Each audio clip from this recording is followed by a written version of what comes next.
Сайн бацгаана уу? Та бүхэнд энэ өдрийн мэндийг хүргье. Өнөөдрийн болж байгаа хуралд бид бүтэц суурьтай үнэлгээний аргачлалын үр дүнгийн үзүүлэлтэд хийсэн хавцуулсан судалгаа гэсэн бүтээлээ танилцуулах гэж байна. За тэгээд энэ ажил дээр уранч миний бие, за доктор Баяр Эрдэнэ, судлаач Оюутан Балар бид эдгээр ажилласан байнамаа. За ерөнхийдөө энэ бүтэц суурьтай судалгааны үнэлгээний арга гэж юу хэлээд байгаа юм. За тэгээд энэ аргыг өнгөрсөн 10 жилд ямархуу байдлаар хэрэгжилсэн. Тэгээд гол нь энэ аргыг хэрэгжилж явах үед гарч ирж байгаа зүйл болох тэр төгсгөлийн үр дүнгийн үзүүлэлтүүд юу байсан, тэрийг ер нь хэрхэн тайлбарлах вэ, цаашдаа яаж хөгжүүлэх вэ гэдэг тухай ярина. За эхлээд энэ бүтэц суурьтай үнэлгээний арга гэдгээ товчхон танилцуулъя. За энийг бол Structure Oriented Evaluation Model гэдэг энэ үгнээс өсөг суулгах аргаар SURE модель гэж нэрлэсэн байна. За тэгээд яхаа SURE гэдэг нь амьдаа ихтгэлтэй найдвартай гэсэн үнэлгээний арга учраас одоо ийм нэрийг зохиомжтой нэрийг өгсөн юм аа. За тэгээд энэ SURE аргаар ямар нэгэн үнэлгээ хийх гэж байгаа бол дараах одоо 8 алхмыг заавал хийх ёстой буюу энэ үе шатуудаар дамжиж үнэлгээ хийх ёстой гэсэн ийм одоо загвар аргачлалыг нь боловсруулж гаргасан. За ингээд 8 алхам тус бүрээ одоо харцгаая. За ингээд яагаад бүтэц суурьтай үнэлгээний арга гэж нэрлэдэг байгаа юм гэхээр ерөнхийдөө энэ үнэлгээний аргачлалын гол үндсэн элемент буюу суурь нь бол ийм логик бүтэц байгаа. Структура гэдэг амьд бүтэц гэж орчуулдаг юм л да. Логикийн мэсгэн ба. За тэгээ яагаад ингэж байгаа юм гэхээр ямиг үгээр тайлбарлахаар хүмүүсийн хүлээж авч байгаа ойлголтууд ялгаатай байдаг. Харин ингээд дүрслээд үзүүлсэн тохиолдолд бол одоо яг юу хэлээд байгааг ерөнхийдөө ижлэр ойлгох төхөмтэй байдаг учраас энэ дүрслийн аргыг ашигласан. За тэгээд үнэлгээ хийх гэж байгаа тохиолдолд бол юуг яах гээд үнэлж байгаа юм бэ гэдэг асуултууд босч ирдэг. За тэгэхээр тэр хийж байгаа үнэлгээнд яг юу нь хамгийн чухал юм бэ? Яг ямар үзүүлэлтүүд, ямар зорилгууд бэлтгэсэн байх ёстой юм бэ гэдэг асуултуудыг эхлээд тавих ёстой. Тэгээд тэр асуултад хариулсан хариултуудаа энэ хоёр бүтцээр илэрхийлэх ёстой гэсэн энэ санал гаргасан юм байна. За тэгээд эхний бүтцээ бол үндсэн зорилгын бүтэц, дараагийнх нь дэд зорилгын бүтэц гэж нэрлэдэг байгаа. За тэгээд үндсэн зорилгын бүтцээр тавигдсан зорилгууд буюу үзүүлэлтүүд заавал бүгд биелсэн тохиолдолд үнэлгээ хэрэг гарна. Харин зэрэгцээ дээр болохоор одоо нэг нь биелсэн тохиолдолд хэрэг гарна гэсэн ийм л зарчмыг баримтлсан. За энэ аргачлалын 3 дугаар үе шатнд болохоор тэр үнэлгээг сонирхож байгаа, үнэлгээнд оролцож байгаа бүх сонирхогч талууд энэ бүтцээ хүлээн зөвшөөрөх ёстой гэж оруулж ирж байгаа. За тэгээд аливаа үнэлгээний хийхдээ бид нар одоо ихэнхдээ асуулга байдлаар мөн ингэж эсвэл экспертүүдээр ингээ үнэлүүлдэг. Ерөнхийдөө бас л асуулга. Тэгэхээр тэр үзүүлэлтийн хэмжээсүүдээ энэ бүтэц суурьтай үнэлгээний аргачлал болохоор яг энэ 1-2 дугаар бүтцээр тулгуурлаад тэр тусмаа энэ 2 дээр зарласан дэд бүтцээ асуултыг барт оруулаад ингээд асуулга болгочих хэрэгтэй юм байна. Тэгээд ахаад энэ асуулгаа нөгөө сонирхогч талууд нь хүлээн зөвшөөрөх ёстой. Тэгээд өгдлийг болж игэл онлайнаар цуглуулна. Тэгээд гол нь цуглуулж ирсэн өгдлөө боловсруулах математик боловсруулалт нь одоо энэ арга дотроо байж байгаа. За бид нар ихэнхдээ ямар нэгэн үнэн тогтцсон үнэлгээний аргачлалуудыг ашиглахаар тэр аргачлалууд бол маш сайн үзүүлэлтүүдэд гаргацсан байдаг боловч ихэнхдээ гараад ирсэн тэр тоон үзүүлэлтийг боловсруулах математик хэсэг нь ер нь дотор нь байхгүй. Гэхдээ бид нар статистик боловсруулалтын агуулгыг ашигладаг. Тэгвэл энд бол аминда дотор нь нөгөө 1-2 дээр тодорхойлсон логик бүтэц дээрээ үндэслээд гүйцээ нэмэх арга болоод одоо үржүүрийн орон зайг ашиглаад ийм математик аппаратыг боловсруулаад өгсөн юм. За тэгээд гарч ирсэн үр дүнг нь бол одоо янз бүрийн графикаар илэрхийлж болно гэсэн яг л ийм 8 үе шүү дээ.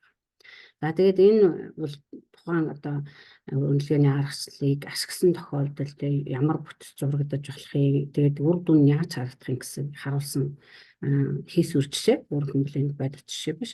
За тэгээд энд бол жишээлбэл цуваа бүтэц 6 байлаа гэхэд үндсэн бүтцээ ингэж дэд бүтцийн задлж болно. Дэд бүтц нь одоо 1 болоод 1-ээс дээш Тэгтээ мэдээж хязгаартай тоогоор одоо задарч болно. За тэгэнгүүтээ энэ баруун талд нь болоод ирэхээр бид нар одоо энд жишээлх юм бол 25 ийм мөгдөл цуглуулад одоо тэр онлайн тооцооллын програмд нөхцөхөөр танд ийм хүснэгт гаргаж ирж өгөх юм. Тэгээд ерөнхийдөө шуурга үнэлгээний арга бол 4 том үр дүнг өгдөг. За нэгдүгээрт нь ерөнхийдөө нөгөө одоо бид нар энэ өгүүлэлээр ярих гээд байгаа тэр төгсгөлийн үр дүн. Тэгэнгүүтээ нөгөө энэ B1-ээс B6-ны үндсэн зорилгоодын үр дүн. Тэгэнгүүтээ А1 А21 гэдгүүд нь болохоор ийм зэрэгцээ задарсан дэд бүтцүүдийн үр дүн. Тэрнээс гадна одоо асуулга өгсөн одоо response бүрийн хүн бүрийн үр дүн гэсэн ийм дөрвөн одоо үр дүн гарч ирээд энэ дөрвөн өнцгөөс нь ухаан нэг гарч ирсэн нэг одоо үнэлгээг тайлбарлаж үнэлж дүгнэж болох юм байна. За одоо бид ерөнхийдөө энэ үнэлгээний аргаслал гэж юу хэлээд байгаа хадлаа. За одоо тэгээд энэ аргыг бол ерөнхийдөө 10 оноос сэтгээд тэгээд явсаар гад 14 онд яг ингэж багцалж бүтээл болгож хамгаалсан. Тэгээ 14 оноос хойш бол нэвтрүүлж хэрэгжүүлэх гэж одоо бас хичээлээ. Тэгээд ялангуяа энд нэр нь орсон байгаа энэ Баяр Эрдэнэ доктор бол одоо яг энэ аргыг өөрийнхөө судалгааны ажилд ашиглаж ингэж хамгаалсан одоо миний эхний доктор байгаа. За одоо энэ Болор агш бол мөн энэ аргыг одоо өөрийнхөө хийх докторийн ажилд бас нэг үнэлгээний арга болгож ашиглана гэдэг ингээд сонирхож явж байгаа. Өөрөөр хэлбэл миний энэ арга зүйг одоо Монголдо нэвтрүүлэх цаашдаа дэлхийд дахин харахад дамжин хамтарч байгаа хоёр багш учраас бид хэд энэ дээр ингээд хамтарч ажиллаж гаргаж ирж энэ үр дүнгээ харж байгаамаа.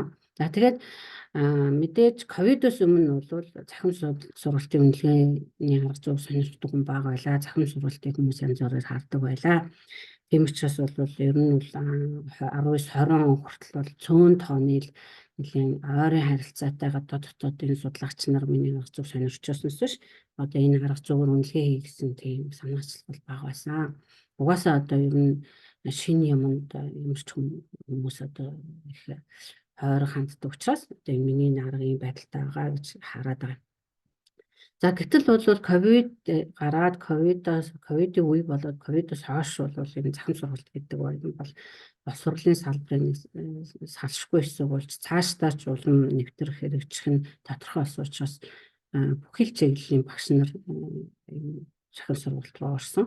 За тэгээд мэдээж одоо захим сургалт ямар болж байна гэдэг энэ үнэлгээний аргуудыг ч гэсэн сонирхож ирсэн учраас 14 оноос хойш нэлийн чимээг байж байгаад ингээ 20 оноос хойш бол одоо 20-23 оны хооронд бол нэлийн олон янз бүрийн шатны чанартай ийм одоо үйл бүтээлүүд гарсан дотор олон үнэлгээнүүд хийгцээ. За тэгээд тэдгээрээс энэ одоо 15-ыг нь сонгоод энд одоо гаргаад ирсэн энэ дээр ярих гад гаргаж ирсэн 15 20-23 оны 15 төрлийн үнэлгээг энд харуулсан байна.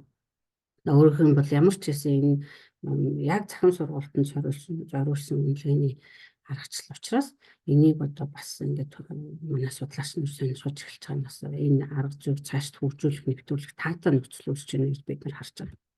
За тэг яг энэ мөчөд одоо яг энэ 10 жилийн дараа энэ аргыг одоо анх үндэслэсэн хийсэн тэгээд судлаач багш нартай хамтраад нэвтрүүлэх гэж явж байгаа миний хувьд бид нар энэ дээр өөрсдөө эргээд дүгнэлт хийж байгаа. Тэгээд ашигласан багш нар дотор бол янз бүрийн шатны багш нар байсан. Дунд боловсрол, дээд боловсрол, тэр байтугай насан туршийн боловсрол гэдэг одоо албан бус боловсролын багш нар байсан. За тэгээд дээд сургуулийн багш нар дотор хэд бол зөвхөн инженерийн чиглэл шиглэл биш хэлхийн, урлаг, спорт гэх мэтлэнгийн олон чиглэлийн янз бүрийн багш нар энэ аргыг ашигласан. Тэгэнгүүтээ одоо гарч ирж байгаа асуулт нь гэхээр за ингээд аргачлал маань хэрэглэхэд айтайхан байна. Үнэлгээгээ хийчлээ. Гол нь энэ гараад ирж байгаа үр дүнгээ одоо яаж тайлбарлах вэ? Яг энэ 0-оос 1 гарч ирж байгаа энэ оноо ч нэг үг хэлээд байгаа юм бэ энэ төр гэдэг маш юм чанартай асуултууд босч ирсэн. За тэгээд одоо энэ 15 одоо үнэлгээг сонгоод аминдаа эхлээд хийгсэн бид хэдийн харахсан өнцгөө байсан бэ гэхээр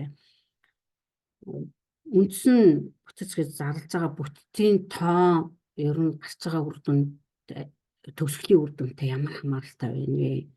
Тэр олон байх нь цөөн байх нь одоо нөлөөлд юм нөлөөлдөг юм. За цаашлаад нөгөө тэр үндсэн бүтцээ ингээд дотор нь зэрэгцээ болгож задлаж байгаа шүү дээ. Тэгэхээр тэр зэрэгтэй бүтцийн тоо ер нь би анх өөрөө энэ онолыг санааччихдаа зэрэгтэй бүтцийн тоо олон байх нь бол олон тэр математик онолоор бол сул байхгүй. За тэгтэл тэр зэрэгтэй бүтцийн тоо олон байх эсвэл цөөн байх нь бас одоо төгсгөлийн үр дүнд ямар байдлаар нөлөөлд юм нөлөөлд юм уу? За тэгэнгүүтээ мэдээж нөгөө цуглуулж байгаа өгөгдлийн чанар тоо хэмжээ тэр нь одоо олон оюутнаас хүнээс цуглуулах эсвэл цөөнөөс цуглуулах энэ бас одоо төгсгөлийн үр дүнд нөлөөлж байгааг. Яг гэвэл статистик боловсруулалт хийхээр эдгээр чинь бүгдээрээ л ерөнхийдөө хоорондоо ямар нэгэн байдлаар хамааралтай болоод байдаг шүү. За ийм талаас нь л харж та бүхэнтэй хэлцгсэн цаашд яах вэ гэдэг дээр бас яаж хөгжүүлэх вэ гэдэг дээр ярих гэсэн. За ингээд энэ 15 харахаар одоо энэ зүүн талд яг нөгөө 15 үнэлгээнийхээ case гэдэг нь case structure буюу нөгөө цуваа дээр тавигдсан тоонууд. За энэ маань sample size буюу одоо суглаж ирсэн тоо маань өгөгдлийн маань тоо. За энэ нь болохоор нөгөө төгсгөлийн ганц гарч ирж байгаа юм лээ. За эндээс харахаар бол ямар ч гэсэн энэ 15 тохиолдолд 0.7-оос гарсангүй бүгд дээшээ ингээ гарцсан байна. Тэгээд одоо яг энэ байдлаар бол ямар нэгэн хамаарал байхгүй гэдэг юм дүгнэлт бол хийхэд хэцүү. За тэгэхээр бид нар одоо энэ дээр ямар дүгнэлт хийвэ гэхээр нэгдүгээр нөгөө үндсэн цуваа дээр тавьсан үндсэн бүр зорилгын бүтцийн тоо болоод тэр бүтцийн маань тоо дэд дээр задрахаар тэр тоо бол ерөнхийдөө бүр үнэлгээний төгсгөлийн үр дүнтэй бол дүнд нөлөөлдөг юм байна юм хамааралгүй юм байна. За судларсан өгөгдлийн тоо хэмжээ бас одоо үр дүнд нөлөөлөхгүй байна. За тэгэнгүүтээ яг энэ цуглуулад авсан 15 сонгоод авсан 15 үнэлгээний арга дээр бүгд 0.7-оос дээш гарчлаа. Гэхдээ тэр нь бол дараа дараагийн үнэлгээнүүд ч 0.7-оос дээш гарна гэсэн баталгаа болохгүй. За тэрнээс гадна ер нь ингээд нийт одоо энэ 10 жилд хэвлүүлсэн бүтээл болоод хийгдсэн үнэлгээнүүдээс харахаар ямар ч тохиолдолд 0.5-аас барагтаа гарахгүй байгаа. За тийм учраас бид нар энэ 10 жилийн үр дүн дээр зөвлөд ямар том дүгнэлт хийж болох вэ? Хэрвээ одоо шуур аргыг ашиглаад үнэлгээ хийсэн байхад ерөнхий үр дүн 0.5-аас доош гарчих юм бол одоо ер нь нөгөө нэг статистикүүд бол бид нар significant байна уугүй гэдэг ярьдаг шиг тэр 0 тэн дээр 0.95 гэдэг. Тэгвэл энэ дээр 0.5-аас доош гарчих юм бол ер нь шуур үнэлгээг унчлаа гэж үзэх юм байна гэсэн ийм төвшүүлээд байна. За тэгээд хэлцүүлэхдээ юу оруулж ирж байгаа вэ гэхээр бид за энэ аргыг загварын үр дүнг шуур үр дүнг одоо төгсгөлийн үр дүнг ямар нэгэн статистик аргаар дахин боловсруулах шаардлагатай юу гэж баталгаажуулах заавал хэрэг байхгүй. Яагтвэл нөгөө энэ аргыг дэлгэрүүлээд энэ аргыг хүмүүс ашиглаад мэдээч шинэ юм болохоор ихэнх хүмүүс асуулт хариулт юм дээр юу үүсдэг вэ энэ төр дандаа өөр ямар арга ашигласан одоо статистикийн талын significant үгүй тань хаав юм ч юм уу тиймэрхүү асуулт гарч ирээд байна. Тэгээд нөгөө бид нар ч одоо дараа дараагийн хүнээ энэ чиглэлээр хамгаалуулах ер нь энэ одоо аргачлалаа хөгжүүлэх гэж бодож байгаа учраас энийг эртхэн ингээд судлаач нартай нээлттэй яриад хэлцэх хэрэгтэй байна гэж бодож байгаа. За хоёр дахь асуулт нь болохоор энэ одоо шуур үнэлгээний аргачлалыг үндснийхээ хэмжээнд одоо боловсролын үнэлгээнд нэвтрүүлэх боломж байгаа юу? Яг бол одоо нийтдээ боловсрол хуралд бол манай математикийн мундаг профессорууд байгаа, боловсролын мундаг судлаач багш нар байгаа, бусад бүх салбарч байгаа. Тэгэхээр ялангуяа одоо улсын хэмжээний төслүүд авч ажилладаг улсууд энэ төр их орж ирдэг учраас ялангуяа энэ асуултыг тавьж байгаа. Ийм та бүхэн юу гэж харж байна. За гурав дахь нь бол тэгэхээр гүнзгийрүүлэн хөгжүүл судлаад одоо цаашдаа гадаадын стандарт аргууд руу ингээд төхөөлөх. Тэгээд бас энэнд санал болгох юм тухай таны бодол юм байна.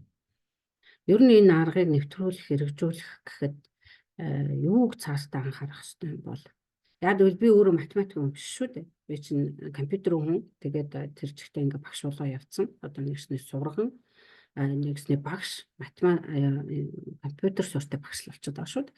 Тэгэхээр одоо энд одоо математикийн профессорууд ямар зөвлөгөө бол боловсролын профессорууд болохоор энэ стандарт болох талд нь яах вэ? Тэгээд одоо энэ дээр сургуулиуд болоод судлаач багш нар профессорууд бид нартай одоо хамтрахад таны бодол юу байна гэсэн ийм асуултуудыг бид гурав тавьж байна. За тэгээд харамсалтай нь миний би одоо яг өөрийн биеэр ихтгэл тавьж болсонгүй. Яг тэгвэл цагийн зүрхнээс болоод ингээд бичлэг хийгээд явуулсан. Тэгээ манай хоёр хамтрагч маань одоо боломж нь бол хоригдоод асуултаа сонсох байх. Гэхдээ ерөнхийдөө асуултуудыг бас биднэрт хурал удирдагч маань бичээд дараа нь ингээд энэ хилцүүлгийг өрнүүлээд бид нэр энэ хурлаас их сайхан үр буучтай биднэрт зөвлөмж энэ талын саналууд ирэх байхаа гэж хүлээж байгаа. Ингээд баярлалаа анхааран сонссон та бүхний хурлын үйл ажиллагаанд амжилт хүсье.